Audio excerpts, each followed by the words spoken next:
Kemudian kepada siapa nih? Hukum sunnah kurban ini ditujukan kepada siapa? Man ahwal mukhatab bil udhiyah, siapa yang ditujukan kesunahan kurban? Yang ditujukan kesunahan kurban itu pertama orang al-Islam, yaitu orang Islam. Yang kedua al-bulugh wal aqlu, orang yang balik dan berakal, artinya orang mukallaf. Artinya anak kecil walaupun duitnya rada banyak gara-gara dapat warisan, enggak ada kesunahan kurban. Kenapa? Karena belum balik gitu. Jadi yang kena sunnah kurban itu Islam, balik, berakal, lalu yang keempat nanti punya duit dia gitu. Maka kalau ada orang empat ini terpenuhi, maka ketika datang Idul Adha dia sunnah kurban. Berarti kalau enggak kurban dosa? Enggak dosa, namanya juga sunnah, cuman dia mendapat kemakruhan, kan ya, dapat kemakruhan. Karena kan Nabi Muhammad bilang man lahu sa'ah, siapa orang punya keluasan harta, walam yudhahi, tapi dia tidak kurban, fala yaqrabanna musallana, jangan dekat-dekat tempat sholat kita lagi. Nabi Muhammad kan ngomong gitu, benar apa enggak?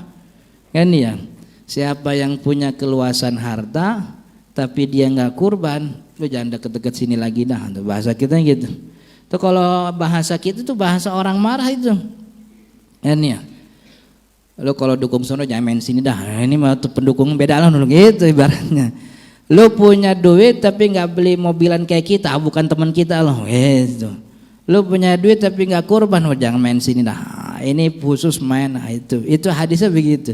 Hadis riwayat Imam Ad-Daruqutni tapi diperdebatkan kesahihannya. Cuman ini jadi dalil oleh mazhab Imam Abi Hanifah bahwa kurban itu wajib begitu. Karena redaksinya itu redaksi pengingkaran. Nabi Muhammad mengingkari orang yang punya keluasan harta tapi enggak kurban. Tapi kata ulama Syafi'i hadisnya enggak sahih. Jadi tetap kurban itu hukumnya sunnah. Cuman yang punya kemampuan empat itu terpenuhi, dia Islam, balik, berakal dan mampu. Nanti kita jelasin mampu, tapi dia gagal kurban maka dia kena kemakruhan. Islam, balik, berakal, mampu. Lalu siapa yang dikatakan mampu?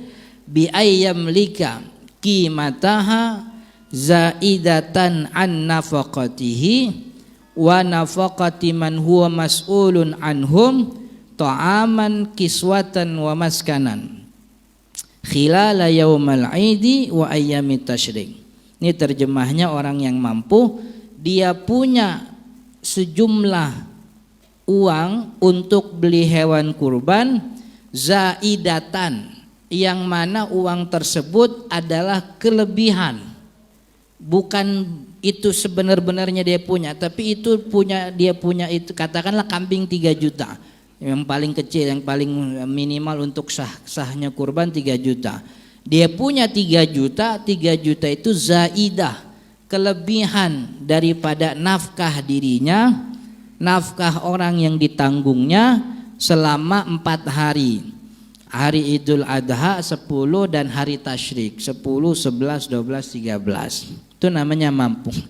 Dia punya uang untuk hewan kurban yang itu kelebihan dari nafkah dirinya, orang yang ditanggungnya selama 4 hari. Contoh nih. Orang punya duit 4 juta misalnya, dia punya duit 4, malam takbiran dia megang nih 4 juta nih, dapat punya 4 juta. Kambing kan paling apa istilahnya, yang paling minim untuk sah kurban kira-kira 3 juta, 3 juta setengah lah begitu ya, 3 juta 500. Berarti kan dia cuman sisa punyanya 500. Nah 500 cukup gak buat nafkah dia sama orang yang ditanggungnya sampai 4 hari gitu. Nanggung berapa orang Ustaz? Saya sih nanggung cuman istri doang, saya belum punya anak. 500.000 sampai 4 hari cukup gak? Saya sama bini saya mah cukup Ustaz. Alhamdulillah bini saya makanya gak banyak-banyak gitu. Alhamdulillah itu 500.000 cukup 4 hari cukup. Tapi kecukupan itu mencakup maskan, ta'aman, wa kiswah, tempat tinggal, pakaian, sama sandang, pangan, papan, makan, tempat tinggal, pakaian. Kira-kira cukup gak? Alhamdulillah Ustaz, kontrakan sudah bayar kan ya. Terus makanan 500.000 itu cukup. Pakaian, alhamdulillah udah punya pakaian Ustaz, insya Allah 4 hari cukup. Gitu, berarti dia mampu tuh. Walaupun sisanya 500.000, tapi dia mampu karena 3.500.000 itu di luar daripada kebutuhan selama 4 hari. Gitu. Tapi bisa jadi orang yang punya duit lebih banyak, dia dibilang nggak mampu, karena mungkin dia menafkahi anak lebih banyak, kan begitu. Punya duit 7 juta, malam takbiran megang 7 juta. Kambing berapa kira-kira? 3,5 juta. Berarti kan sisanya 3,5 juta lagi. Nafkahin berapa orang? Istri di rumah 1 Ustaz. Terus anak berapa? Anak sih 4. Nah, anak 4, istri 1, ente jadikan 6 tuh, 6 orang. 6 orang kira-kira sampai 4 hari cukup gak? Bukan 6 orang Ustaz. Istri yang di rumah mengatung, yang di luar rumah beda lagi tuh. Ada berapa? Ada 2 lagi bini. Bini 2 lagi, iya 2 lagi. Yang nomor 2 di mana? Nomor 2 di kebun nanas. Punya anak, ada anak 3. Anak 3. Di sini istri pertama 4, 7, bini 2, udah 9. Istri ketiga Ustaz, rada lumayan cakep banget Ustaz. Kagak usah diomongin cakep gitu. Istri ketiga anaknya 2, tambah 2, 3. Jadi 9 tambah 3 berapa tuh? 12, sama dia 13. Dia nafkah 13 orang, 3.500.000, 4 hari cukup apa enggak? Mertua saya ikut di rumah Ustaz. Mertuanya laki bini. Sebenarnya Ustaz, kalau cuman anak istri sama cukup, cuman mertua saya ini rada repot Ustaz. Dia kalau nggak KFC kagak mau makan itu. Waduh, repot. Kira-kira cukup gak tuh 3.500.000 4 hari? Kan ya, kalau cukup ya berarti dia mampu. Tapi kalau 3.500.000 nggak cukup, karena mungkin waktu itu tanggal, sekarang kan Idul Adha tanggal 9, masih awal bulan kan? Cicilan masih kena itu. Kan biasa cicilan dari tanggal 1 sampai tanggal 15, tengah kan gitu, 1 sampai 15.